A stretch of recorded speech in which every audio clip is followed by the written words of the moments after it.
Hello, yo, what is up, YouTube? Dirty Dan Gaming coming back with another Rise of Kingdom video, and today we've gotten some leaks. I think most of the community has seen these already, but we have our two new future archer commanders. First being Gilgamesh, the Wrath of Ishtar, and secondly, Amanatori. If I said that right, I don't know. But she is the Nubian Kendake. Very cool. Very cool looking. Let's take a quick peek at them. So first, we're going to have Amanatori. And secondly, Gilgamesh. So they are leaks, but these do look like traditional Rise of Kingdoms character designs. You can see that they obviously have the nice gold to them, the gold flare that most legendary commanders have. These commanders look great. I think Gilgamesh is going to be a fan favorite because I mean he's probably the most brolic legendary commander that we now have. I think Richard is right up there with him, but Gilgamesh he's a big dude, so I don't know if I'm gonna want to mess with him. And then Amanatori, man, people have been saying it, but damn, she thick. She is thick. So these are some of the leaks that were posted onto the Facebook page. These were pulled off from the Rise of Kingdoms Russia ROK guide website, and some of my alliance mates just dropped in their skills. So let's go ahead and take a peek at those, and we will start with Amanatori. So I'm going to read these out. The descriptions are a little small. I have it a little bit bigger here on my main screen here. So her active skill is going to be Glorious Arrows. This is going to take a rage requirement of 1,000. Deals direct damage to the current target up to 1,300. And troops led by this commander deal 20% increased damage for the next 3 seconds. Already, I'm really starting to like her. And let me just backtrack real quick and say that we've gotten our first archer support commander. She is archer, garrison, and support.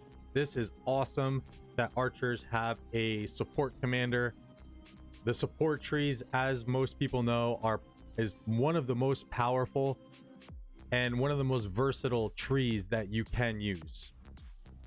So you can see here from her first skill, 1300 damage factor is okay. It's a little subpar for a legendary, but you are getting a nice damage bonus. And this is something that we have seen with Jadwiga. She has a very similar one with a 1500 damage factor, and I believe it's a 40% damage bonus buff that she's getting. And again, remember, these are leaks, these aren't official, so these are probably going to change. And then also shout out to, real quick, to Kingdom 1093. This appeared in their Discord. It got dropped into the kingdom that I'm in our T5 chat in 1780, so I'm gonna go ahead and use these. I hope it's okay, but I wanted to get a video out because it's exciting whenever you know, commanders are such a focal point in this game that whenever we get leaks to these things, the community tends to go wild. So I definitely wanted to get out and get a video and get my perspective and opinions on these commanders. First skill, very solid. Second skill, archers led by this commander gain 20% increased attack up to 40%. I'm sorry. So archers led by this commander gain 40% increased attack and deal extra 5% damage to infantry units, but take 5% extra damage from cavalry. So this is again something that we see with Jadwiga. It's pretty much the same exact skill in terms of the second part, where she's going to deal additional damage to archers but take additional damage from infantry, and the archer attack bonus is pretty nice. Not the greatest though. Third skill, we have Resilience of Tasetti.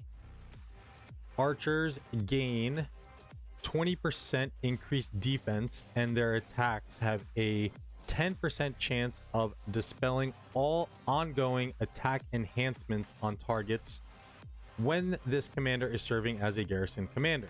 This dispel can trigger at most once every 10 seconds. So again, the defense bonus is nice, and that is going to be conditional. That is only going to be when the commander is serving as garrison, as stated on that last line. And a 10% chance of dispelling all ongoing attack enhancements. Now, I'm a little confused as to what that is. I don't know if it means if your troops are getting an attack buff, or if that means additional damage factors. What I think this is maybe for stacks against Herald. So I think Amanatori is going to be a direct counter to Herald, and I peeked at the skills a little bit earlier, and I think her next skill is going to prove that a little bit more. But I think that this is what it's going to mean, ongoing attack enhancements, because I know Herald is receiving stacks to increase his attack significantly, so she has a chance to dispel those from Herald, which also kind of helps Herald as well, because when he's receiving those stacks, he's also taking defense debuffs as well, so it kind of helped him a little bit. But let's go on to her fourth skill and check that out. Fourth skill is Kendake's Wrath. Upon taking skill damage, deals direct damage factor up to 800, I believe it says. It's a little blurry. To up to 3 enemies in a forward facing fan shaped area. If this commander is serving as a garrison commander, troops also have a 50% chance to deal another round of damage factor up to 500, it looks like it reads, plus a 20% chance of a third round of damage factor all the way up to 400. Damage dealt to each target is reduced by 15% for each additional target. This skill can trigger at most once every 10 seconds. So this is where you're kind of getting a makeup for the weakness of her active skill, is where you're getting this nice burst damage that's coming out if she is being used as a garrison commander. Troops also have a 50% chance to deal. Yeah, so you can see here that her third and fourth skill are conditional to being garrison commanders, to being a garrison. So I think here where you're going to see kind of like a Zenobia and a Jadwiga effect, where you're not going to get a lot of versatility with them in the field or in rallies. But as we all know, things can change on paper and they can produce a little bit differently than what it reads. So only time will tell. So far, so good. Let's jump into her expertise, which is Nubian Willpower, giving her a new skill. Troops led by this commander are immune to silence. Active skills reduce the target's rage by 100 per second for 2 seconds. This skill can trigger at most once every 10 seconds. So she is a direct counter from this third skill. She's a direct counter to Herald. Okay, so she dispels his attack buff stacks that he's getting. And she is also a direct counter to Guan, because Guan is our main silencer commander. And she's reducing the target's rage by 200. That is huge. So where she's going to be cranking out her skills, right? She's also going to be stalling the crap out of whoever is rallying her with this rage reduction. I think this is the biggest one that we've seen. Let me just hide this real quick, and then we'll pull her back up. I'm pretty sure Nebu is probably around the highest legendary wise. I know Boudica has 100 rage reduction on her as well, but I believe Nebu has a 100 rage reduction and reduces this target's rage, and this can affect quite more frequently than Amanatori's, but it's 200 compared to just his 100. So you're effectively stalling that initial activation of the skill for whoever's rallying her. I like this commander a lot. I think you'll see her go obviously with YSS. I think with Theo as well, because those are the, you know, the kind of tried and true garrison commanders. Wu, of course, I think you're going to be able to pair with her. And then you obviously have Artemisia, who is another really good archer garrison commander. And then also what you could probably do is maybe with Nebu,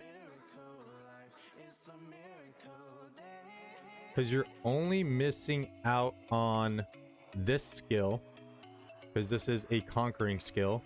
You're obviously going to get his active skill, archer units led by this commander, so you're going to get a 30% increase on defense. And then you're also going to be getting a 15% damage bonus, which is passive, which is going to stack with Amonatori's. Oh, hold on. I should probably hide this. There we go. Which is going to stack with Amonatori's active skill of that damage bonus that you're going to be getting from her. And that rage reduction is also going to be stacking with her expertise, though, because you have to remember passive skills do stack with each other. So this is a quite interesting combination I think you're going to be able to run, because he doesn't have any.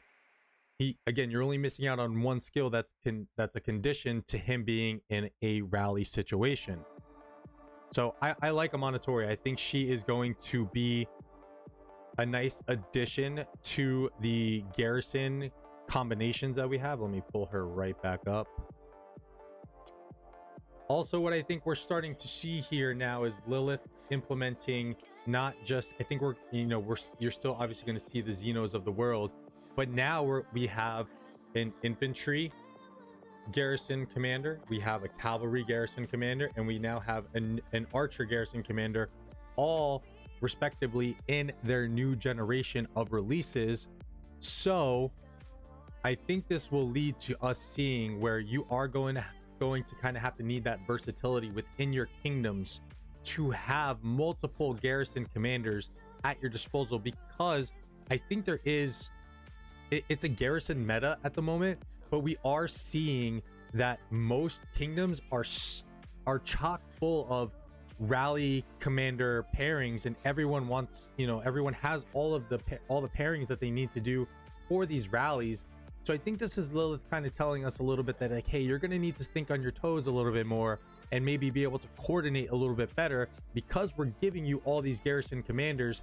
If someone is truly skilled and you see that you're getting rallied, say you have a Zenobian garrison, someone scouts, and now they want to send a Ramses Nebu at you.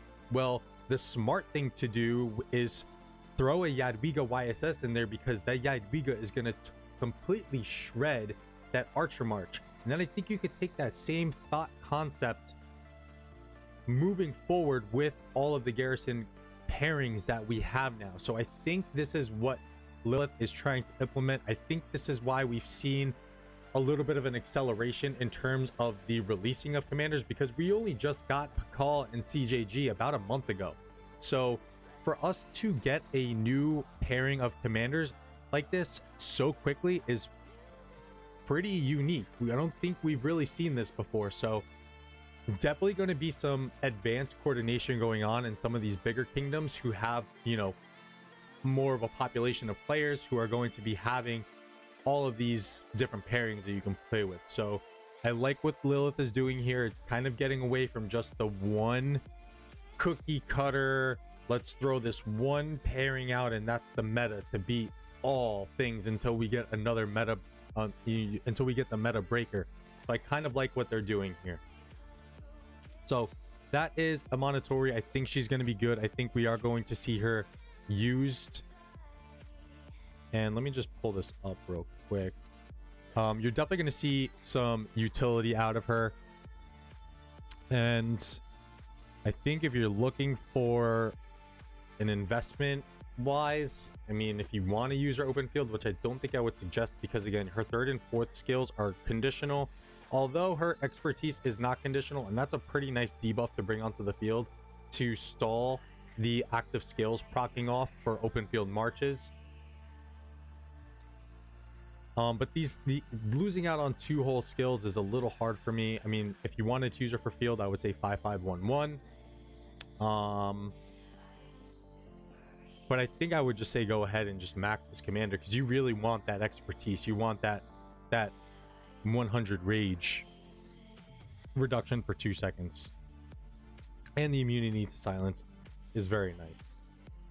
All right, let's move on to Gilgamesh. Wherever he is. Find him. Boom. There we go. So Gilgamesh is going to be an archer, conquering, and skill commander. Very nice. Let's go. First skill, Roar of the Tiger. Deals direct damage to the current target of 1500 and reduces their health by 30% for 3 seconds. That is great to have anywhere. You are just with that skill alone. Gilgamesh can be used in the field. Gilgamesh can also be used in rally situations, obviously, because he's a conquering commander. But just with that skill alone, instantly recommend him for open field. Second skill, Bowman of Uruk, if that's how you say it. Archers led by this commander gain 30% increased health and deal 20% increased damage to any enemy troops that have fewer than 50% of units remaining. Wow. That is huge. With, oh my gosh, a Gilgamesh and Nebu, or a Gilgamesh Ramses, a Gilgamesh Artemisia. That is one hell of a tank, baby. The archers are coming in tankier than ever. This is really cool. I like this a lot. Archer health bonus of 30% and all damage dealt by archers to 20% for enemy troops that have fewer than 50% of units remaining. Yes, it is going to be usable in a rally situation, more so for the open field. We saw that with CJG on his primary skill, and we also see that with Attila. For troops that are less than 50%, you're getting an increased damage bonus. So this is a little taste of what wow, this is an Attila flare with a skilled damage commander. That is scary. That is scary, guys. I like Gilgamesh already. I wish I was an archer main, because number one, he looks so cool. But those are 2 really good skills right there. Let's go to the third. Let's see if it gets better. A King's Right. Archers led by this commander gain 20% increased attack when attacking cities or strongholds, and gain a 5% attack bonus every 6 seconds. The bonus lasts 10 seconds and stacks up to 6 times. So you're going to be getting a passive 20% attack bonus and then a stackable 30% attack bonus with this skill to give him a total of 50% attack bonus. I mean, whenever you're getting stats, it's always nice. Again, with all the technology that we get, you might run into that issue of the diminishing returns. However, archers are very lucky, and archer gear is very nice because it's very defensive centric, and you're not really having too much gear on the archer side where it's for attack base. You do have them, but obviously everyone wants to build the defensive builds, but they have the good gear for archers. I really do like archer gear a lot, along with cav gear, because cav gear gives the most health. Solid skill.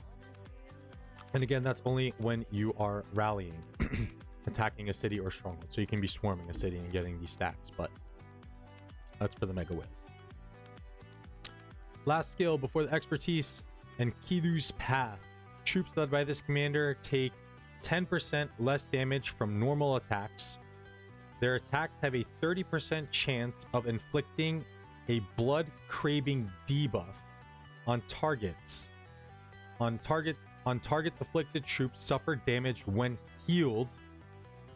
Damage factor 500. This debuff lasts 3 seconds and can trigger at most once every 5 seconds. All right.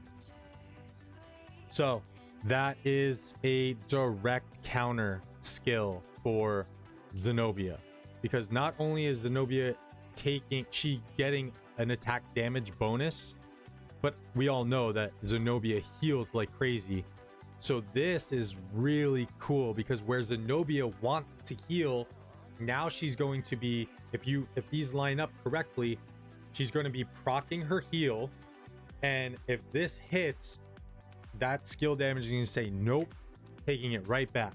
So this is finally the counter that we need to Zenobia's insane amount of healing. And again, you're getting that healing in a burst effect, and this is another burst effect damage. So this is really cool all around.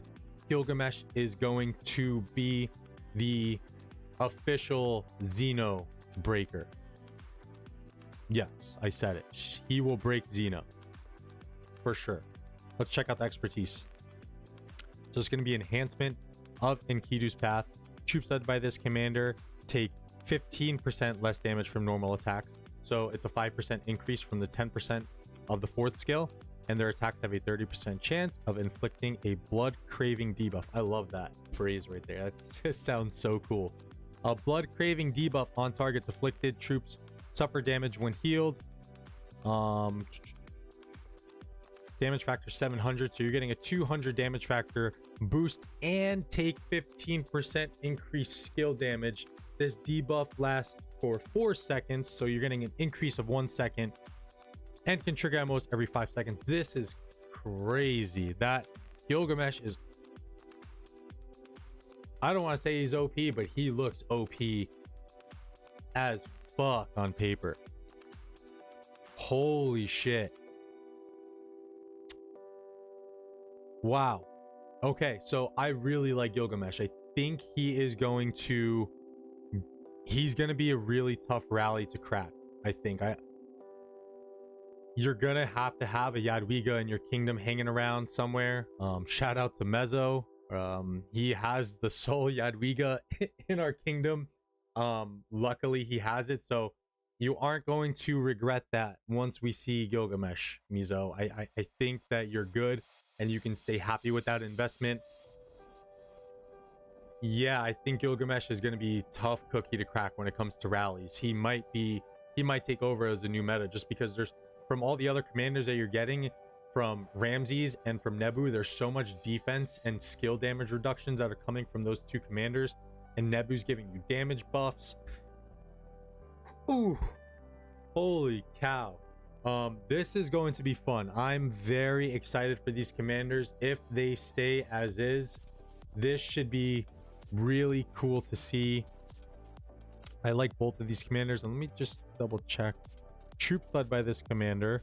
So with Gilgamesh, you could actually use him in that garrison situation with Amonatori, because he only has one skill, very much like Nebu, where it's a conditional to attacking cities. Over here, troops led by this commander, that's in any scenario.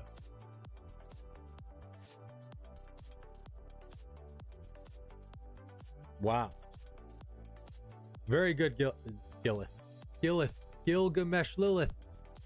Very good, Lillith. I like these commanders a lot. I kind of wish I was an archer main. I want to get my hands on them, but I'm sticking to my cap focus. I really like what they have done here.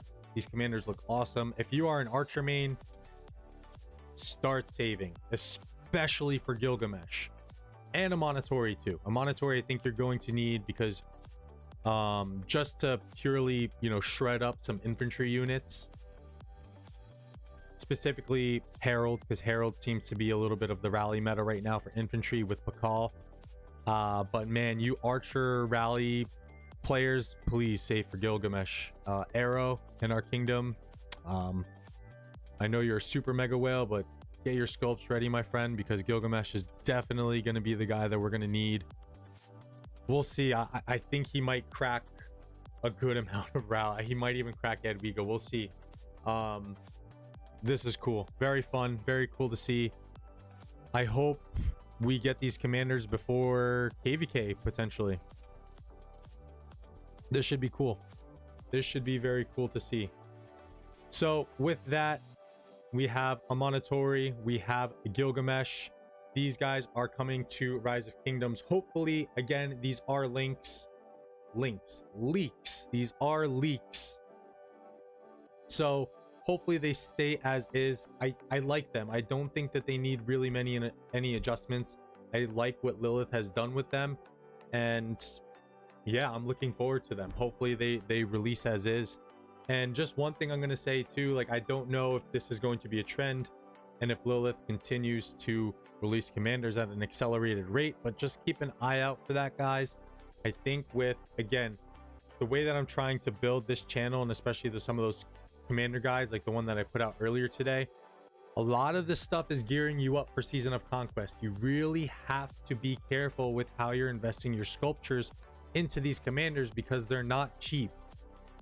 On top of all that, if Lillith is going to start pumping these guys out at an accelerated rate, then we really have to be careful and mindful of how we are investing into these commanders, especially those earlier generation commanders, which really aren't holding up their value too well. So just want to leave you all with that. Just be careful. More commanders is good in my mind. I'm waiting for the next cav commanders because I want to run 5 full dirty cav marches and just, you know, tearing stuff up on the field, and obviously, you know, having some in my back pocket for some rallies. But I think more commanders is a good thing. Just pace yourself, take your time. This is, if you're not a mega whale, if you're not a, even for me as like a mid to low spender, like, you have to express some amount of patience with this game and take your time. And I think if we start to see that trend of more and more commanders coming out, you will have to live by that unless you want to dump thousands of dollars into the game. So with that, I'm out. Oh, and I'm going to say this for the first time. I never said in any of my videos. If you like this content, if you like what we're putting out, please smash the like button. It helps the channel out a lot. If you enjoyed the content, please subscribe. And if you, whatever else you guys want to see on the channel as we start to progress in our content creating, into our new content creating venture, drop a comment below. Let me know what you guys want to see. And with that, I'm out. Dirty Dan. Catch you guys later. Love y'all. Peace.